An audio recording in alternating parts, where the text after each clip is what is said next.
थे और आज मदगम हो गए अपनी पार्टी में। तो ये फंक्शन उसी लिए रखी गई थी और मैं प्रेस के नुमाइंदों को भी बड़ा शुक्रिया अदा करता हूं कि आप शॉर्ट नोटिस पे आए और इसमें शमूलियत की। आपको मालूम है जैसे कि जम्मू कश्मीर अपनी पार्टी का ये सफ़र 8 मार्च 2020 से शुरू हुआ था। ये वो जमात है, हम उस वक्त मंजर आम पे आए, सामने आए लोगों की खिदमत के लिए जब लोगों में एक मायूसी थी, क्योंकि 5 अगस्त 2019 के बाद किसी को कुछ मालूम नहीं था कि आगे क्या होने वाला है। शुक्र अल्हम्दुलिल्लाह हमने लोगों में वापस जाके कम से कम लोगों की 2 परेशानियां दूर की, जो एक थी क्या जम्मू कश्मीर में हमारी ज़मीनें हमारी ही रहेंगी और क्या जम्मू कश्मीर में जहां अनएम्प्लॉयमेंट जोरों पे थी क्या हमारे बच्चों को कल सरकारी नौकरियां मिलेंगी कि इन्हें पूरे ऑल इंडिया के लोगों से कम्पीट करना पड़ेगा। अल्लाह का शुक्र है हमारे सामने आने से मरकजी सरकार के साथ जो गुफ्तशनीद हुई वो इन्हीं 2 मसलों पे और स्टेटहुड पे थी। और हमारे दिल्ली जाने के बाद 1 महीने में एक ऑर्डर निकल आया है जिसके वजह से जम्मू कश्मीर की 95% ज़मीनें खाली जम्मू कश्मीर के लोग ही आपस में खरीदो फरोख्त कर सकते हैं। 5% इंडस्ट्री के लिए आया उसमें थोड़ा सा, और बाकी सभी नौकरियां जम्मू कश्मीर के वासियों के लिए रखी गई।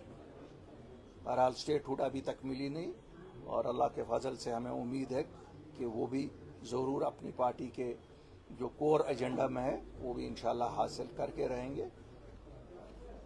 हमारे सफ़र में काफ़ी दिक्कतें आई, क्यों हम एक नई जमात उस वक़्त स्टेज पे आए जब यहाँ बेचने के लिए कुछ नहीं था।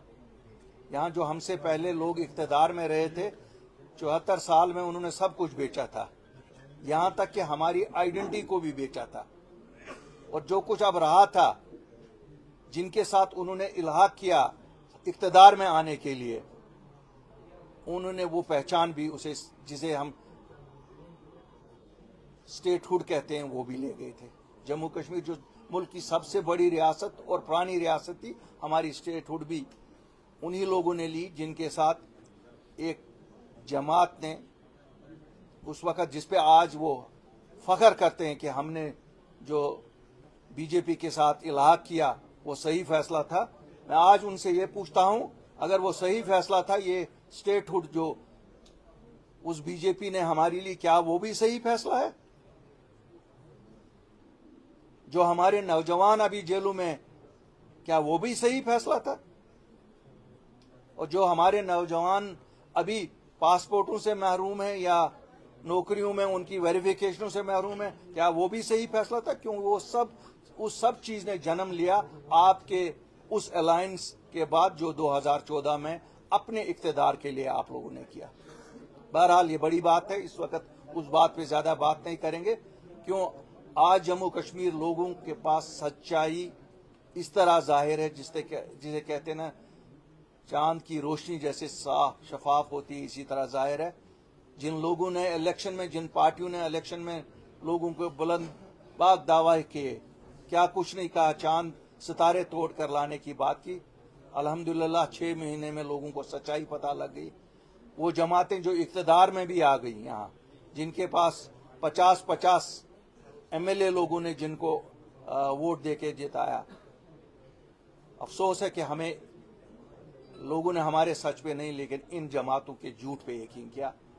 लेकिन एक सेटिस्फेक्शन है कि आज 6 महीने बाद जम्मू कश्मीर का हर एक वासी ये कहता है एक जमात थी जो सच बोलती थी और जो आज कहीं पे भी किसी से भी पूछो तो वो कहता है कि सच्चाई वही थी जो जम्मू कश्मीर अपनी पार्टी कहती थी। हमारा आज भी मानना है मरकजी की सरकार के साथ टकराव से नहीं चला जा सकता है, लेकिन झुक के भी नहीं चला जा सकता है।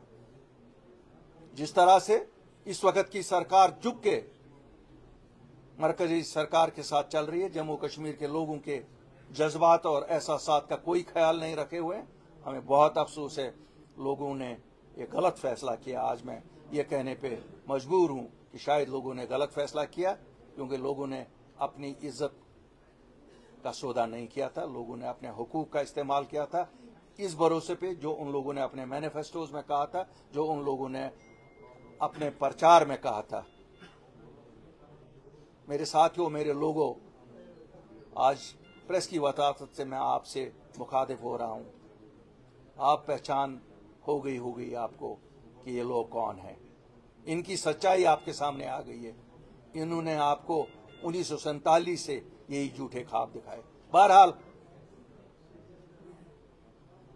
बस हिम्मत होने की जरूरत नहीं है। अपनी पार्टी अभी जिंदा है। ठीक है, हमने सरखम तस्लीम किया जिस वक्त आपने हमारे हाथ में मैंडेट नहीं दिया, लेकिन हम हाजिर हैं आपकी खिदमत करने को, आपके हुकूक के लिए लड़ने के लिए हम हमेशा रहेंगे। रही बात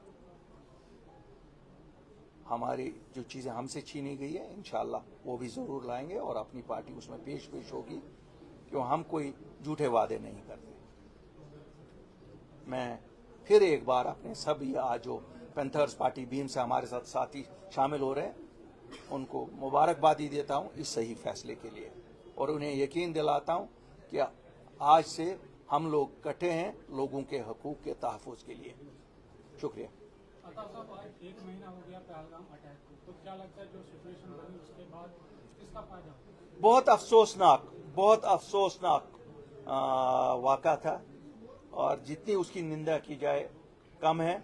लेकिन मुझे खुशी है जम्मू कश्मीर के लोग जिस तरह जोक दर जोक निकले, किसी पॉलिटिकल पार्टी ने नहीं निकाले, खुद लोग निकले, गांव शहर कस्बा जात में हर जगह निकले, और जो जिसे मिलिटेंसी हम उर्फ आम में कहते हैं टेररिज्म की निंदा की। ये एक बहुत बड़ी चेंज है, क्योंकि 1987 के बाद मुझे नहीं लगता कोई जुर्रत करता था कि बंदूक बरदार या टेररिस्ट के खिलाफ कोई बोले। लोगों ने जुर्रत की। ये एक बहुत बड़ी चेंज है। इस वाक़े की वजह से बरसगीर की दो असली ताकतें जो है आमने सामने आ गई थी, और हमने देखा कि जंग जैसी सूरत हाल पैदा हो गई थी। कोई भी खतरा बरकरार है, तो आप क्या समझते हैं कि इन दोनों के दरमियान टॉक्स होने चाहिए?